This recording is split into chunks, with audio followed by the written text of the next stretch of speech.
নমস্কার বন্ধুরা, ফাল্গুনি রান্নাঘরে আপনাদের সবাইকে স্বাগত জানাই। আবারও চলে এলাম আপনাদের কাছে অন্য এক রেসিপি নিয়ে। তো আজকে ডিমের খুবই কম তেল মশলায় অন্য ধরনের একটা রেসিপি দেখাবো। তো আপনারা ভিডিওটা প্রথম থেকে শেষ অবধি পুরো দেখতে থাকুন, কোথাও যাবেন না। ডিমের রেসিপিটা বানানোর জন্য উনুনে কড়াইটা বসিয়ে দিলাম। কড়াইতে প্রথমে সরষের তেল দিয়ে দেব অল্প করে। তেল খুব ভালোভাবে গরম হয়ে গেছে। গ্রেট করা পেঁয়াজ দিয়ে দেবো। আমি গ্রেট করে নিয়েছি, আপনারা চাইলে শিলনোড়াটাও হালকা করে ছোটো করে নিতে পারেন।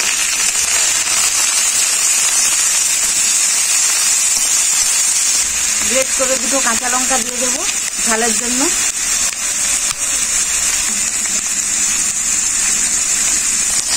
দুটো লঙ্কাকে ভালোভাবে গ্রেট করে নিয়েছি, পেঁয়াজের সাথে হালকা করে একটু ভেজে নেব।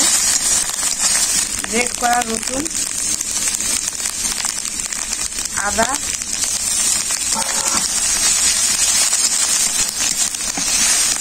রসুন, পেঁয়াজ তিনটাই গ্রেট করে নিয়েছিলাম।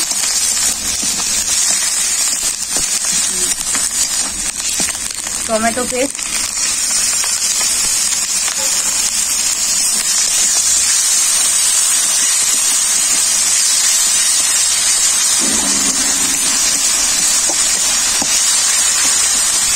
ভালো করে মেশানো হয়ে গেছে। হলুদ গুঁড়ো, জিরে গুঁড়ো, ধনে গুঁড়ো আর কাশ্মীরি লঙ্কার গুঁড়ো। ঝাল লঙ্কার গুঁড়ো দিচ্ছি না, কাঁচা লঙ্কার ঝাল দিয়েছি যেহেতু।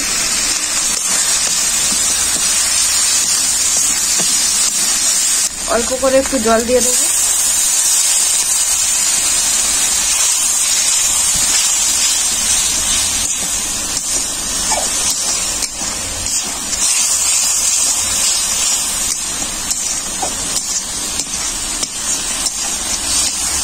অল্প একটু লবণ,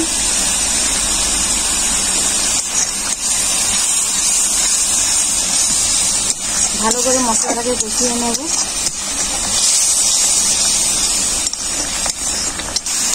খুব ভালো করে মশলা কষিয়ে নিয়েছি। জল দিয়ে দেবো পরিমাণ মতো।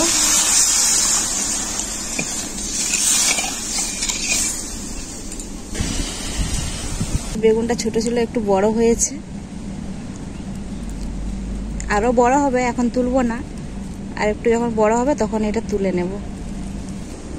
জমির সাইডে সাইডে এই যে মাটি ফেলানো হয়েছে, এগুলোতে সবজি লাগানো হবে। ঝোলটা খুব ভালোভাবে ফুটে গেছে। এরপর ডিমগুলো এইভাবে ভেঙে নেব।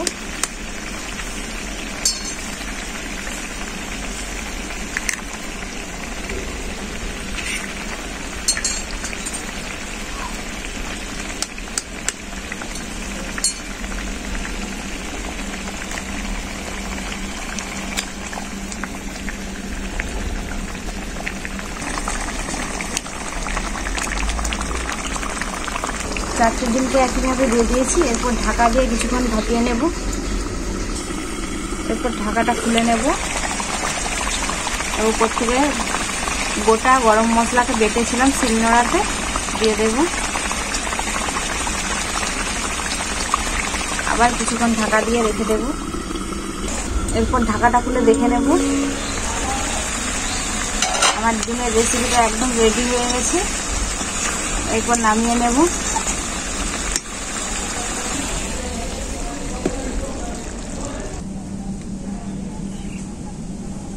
এই রেসিপিটা তো রেডি, খুব সুন্দর হয়েছে সেদ্ধ।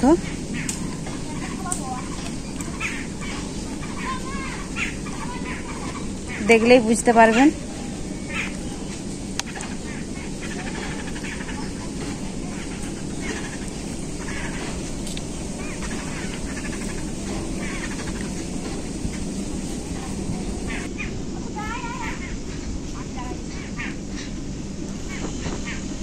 একদম সব কিছু পারফেক্টই আছে।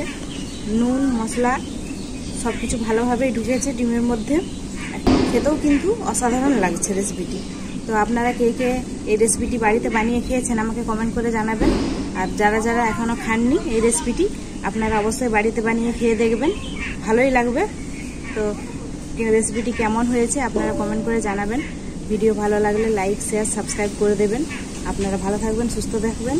আবার দেখা হবে পরবর্তী ভিডিওতে অন্য কোনো রেসিপি নিয়ে।